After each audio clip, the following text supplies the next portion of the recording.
السلام عليكم ورحمة الله وبركاته. أصحاب تقالي من دي سلام يا دمان ملك استوى شوكتان سو دوادا أيان إذلاهي ويجن وحن نيدين وضع كليبير أو كوبان قضى بير عن ريسيرش في عنك سو سمية ريسيرش كوبان عنك سو سمية أيان دنيا إن لو ذاقه أنا قلنا كفايدستو إذا كفايدستان قضى بكسو حويا مهمية آخرسك يآخرسكو سيدو نرشة يهور مارك مهم ويهاي رنانتي سيدان كوض ورقة إنه آخرسكو wuxuu aad ugu muhiim yahay qofka inuu noqdo qof horumarsan, qof educated, qof informed oo haysta information badan oo ku filan oo haysta oo ku hawlgeli karo, go'aan ku gaari karo, iyo qof la oran karo qofkaasi hadduu waxaas ama topic wax badan ka akhristo la oran karo qofkaas waxaas waa qof ku takhasusay. Akhrisku waxyaabaha muhiimka ka u yahay haddaan qodob soo qaado, qodobka koowaad waxa weeye inuu ballaariyo maskaxda. akhrisku sideen ognahay qofka maskaxdiisa ayuu ballaariyaa, wuxuu ballaariyaana wuxuu qofku markuu caadiga yahay information ku haysto wax laga yaabaa inuu ka soo qaato dadka asxaabta yihiin, wararka iyo TV-yada meel uu ka daawado, maqaaxiyaha iyo wax lagu hadlayo. intaas in ka badan inaanay inta badan maskaxdiisa ku jirin ayaa laga yaabaa. laakiin qofku markuu wax akhristo, wax badan baadho, buugaag badan akhristo, buugaag sanado kala duwan la qoray uu akhristo, oo cilmiyo kala duwan akhristo oo baadho, adigu waad kala garan kartaa qof intaas oo buug akhristay iyo qof aan weligiiba buug akhriyin sida ay u kala culus yihiin oo u kala miisaan badan yihiin oo u kala aqoon badan yihiin. number waxa weeye inuu qofka maskaxdiisa ballaariyo oo cilmigiisa kordhiyo. talabaad uu taraa waxa weeye waa waxa keliya ee la yiri qofka wax ka dhiga smart akhrisku. haddii qofka uu intellectualkiisu average iska yahay ama qof caadi iska yahay, hadduu wax badan akhriyo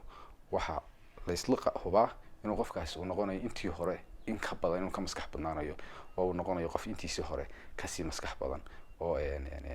ka sii horumarsan. qodobka saddexaad wuxuu muhiimiyadda tahay inuu baro akhrisku uu ka xalliyo problems. ka soo qaad haddii aad doonayso inaad shaqo tagto oo aad research garayso oo aad buugaag badan ka akhrido area-da aad doonayso inaad u shaqo tagto, ka soo qaad inaad doonayso inaad marketing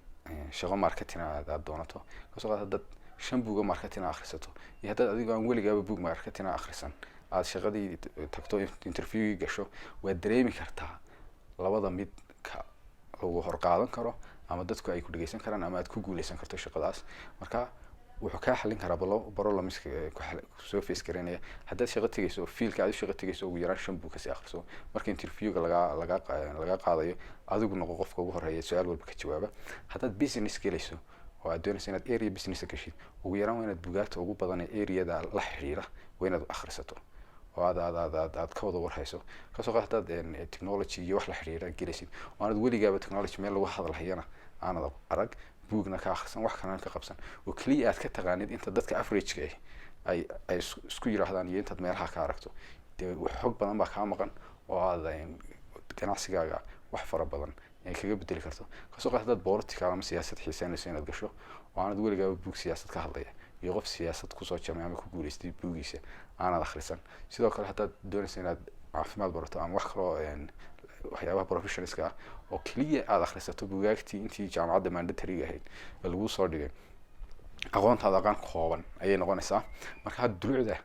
muhiimiyadda clipkan yar aan doonayana soo koobo waxa weeye akhrisku wuxuu lafdhabar u yahay in nolosheena horumarto dhinac kasta ka tahay. haddaad shaqo doonayso, haddaad business furayso, haddaad siyaasad galayso, everything iyo haddaad intaa midna aanad galaynin aad adigu ku raaxaysanayso aad tahay qof aqoonta jecel oo aqoonta urursada, markaan waxaad noqonaysaa qof xikmad badan oo xikmadi ka soo maaxdo oo wax kastuu ka hadlayo dee aqoonteedii leh oo aan ahayn wax uu cid ka maqlay ama cid ka soo bowsaday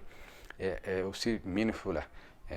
uga sheekeeya. maamaha akhriska waxa ka mid ah qofka wax akhrista ama akhristuhu ku nololood ayuu noolaadaa inta aanu dhiman ka hor. oo waa qof dee waxa laga yaabaa inaad akhrisatid buug 1800 la qoray, 500 la qoray ama buug 1930s la qoray, it means sanadkaas aad noolayd oo aad cilmigiisa haysaa. marka waxaan leeyahay asxaabta akhriska yaan la dhayarsan. anigu qudheedu waxaan ahay arday imika ku cusub wax akhriska oo doonaya in wax badan akhristo. buuggii ugu horeysay markii hore akhriska ma jeclaan, laakiin waxaan ku bartay akhriska oo kamid ah waxyaabaha lagu baran karo inaad waxa xiiseynayso marka hore aad akhrisato. buuggii ugu horeeyay wuxuu ahaa buug novel ah waan xiiseynayay buuggii markaan gacanta ku dhigay 3 casho gudahood baan ku akhriyay 600 page ba maalintaa wixii ka dambeeyay akhriska wuu fududaaday kadibna waxaan step by step ayaan u qaadaa marka waxaan muhiim ah qofku maalin kasta oo soo kaco uu yaraan inuu 10 page akhristo 10 page haddaan buug akhrisan articles waan akhristo ku saabsan waxyaabaha uu xiiseeyo haddaad business xiiseyso oo aanad subax walba article business ku saabsan akhrisan it means wax badan ma ka dhiman haddaad xiiseyso politics oo aanad waxyaabo politics ku saabsan akhrisan it means wax weyn ba ka dhiman marka akhriska aan si step by step ula socono aan bilowno aan isla kaashano gruubo akhrisa aan wada samaysano kadib si qof walba akhriskiisu uu hore u maro aqoonta uu leeyahay cilmiga uu leeyahay area dana si uu kor u kaco aad baad mahadsantiin wassalaamu calaykum waraxmatullahi wabarakaatu